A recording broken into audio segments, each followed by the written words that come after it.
ఇక మరోవైపు నిన్న అంటే యాక్చువల్గా ఒక బాధాకరమైనటువంటి విషయం ఏంటంటే ఇక్కడ ఇది ఎస్ఎల్బిసికి సంబంధించినటువంటి సొరంగం ఉన్నది కదా, ఆ టన్నెల్ ఉంది కదా, ఆ టన్నెల్లో చిక్కుకున్నటువంటి 8 మంది ఎట్టి పరిస్థితుల్లో బతికేటువంటి అవకాశం లేదు అని చెప్పేసి అక్కడ ఉన్న వాళ్ళు అంటే నిర్ధారణకైతే వచ్చారు. క్లియర్గా ఇది ర్యాట్ హోల్ మైనర్స్ చెప్తా ఉన్నారు. తర్వాత అక్కడ ఉన్నటువంటి నిపుణులందరూ కూడా చెప్తా ఉన్నారు ఎట్టి పరిస్థితుల్లో బతికేటువంటి అవకాశం లేదు, దానికి ఇంకా ప్రత్యేకంగా రంధ్రం చేయాలన్నా ఏం చేయాలనో తెలుస్తలేదు, ఎట్టి పరిస్థితుల్లో చేసి తీస్తాం కానీ బతికే అవకాశం మాత్రం ఎక్కడ కూడా లేదంట. వాళ్ళు కూడా లోపలికి వెళ్ళిండ్రు, వీళ్ళు రెస్క్యూ టీంలు రకరకాలుగా నేషనల్ లెవెల్లో మొత్తం అందరినీ పంపించిండ్రు.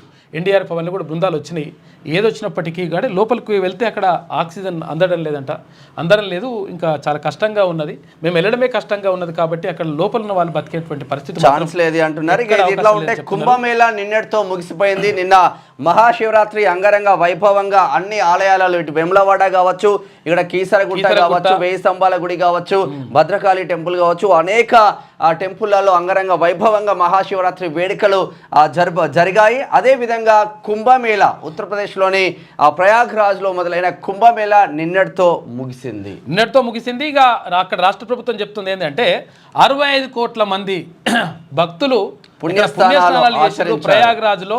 ఎందుకంటే 141 సంవత్సరాల తర్వాత వచ్చినటువంటి మహాకుంభమేళకు సంబంధించి భక్తులందరూ కూడా భారీగా అంటే దేశవ్యాప్తంగా ఉన్నటువంటి భక్తులు అంటే దాదాపు 65 లక్షల మంది, 65 కోట్ల మంది అంటే తక్కువేం కాదు, దాదాపు సగం భారతదేశం అక్కడ పోయినట్టుగా కనిపిస్తూ ఉంది. మొత్తం మీద కుంభమేళ అట్లా జరిగింది. హరహర మహాదేవ శంభో శంకర అంటూ శివనామ స్మరణతో మారిమోగినాయి శివాలయాలన్నీ కూడా. ఎందుకంటే నిన్న చాలామంది ఉపవాస దీక్షలు చేపడతారు. ఎందుకంటే మహాశివరాత్రి రోజు ఉపవాస దీక్షలు ఉండడం వల్ల మంచి జరుగుతుందని చెప్పేసి భక్తుల నమ్మకం. అందుకని ఇక్కడ కీసరగుట్ట కానీ, తర్వాత అక్కడ వేములవాడ కానీ, ఇక్కడ భద్రకాళి టెంపుల్ కానీ, అక్కడ వేయి స్తంభాల గుడి కానీ, ఇక్కడ శ్రీశైలం మల్లన్న కానీ, అక్కడ ఏది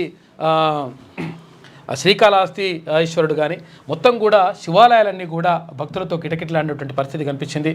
కాబట్టి ఇవాళ ఉపవాస దీక్షలు ఇవాళ ఇస్తారు కదా, నిన్న రాత్రి వరకు ఉపవాసం ఉండి రాత్రి నిన్న కొంచెం ఏదో ఫ్రూట్స్ ఏమైనా తీసుకుంటారు.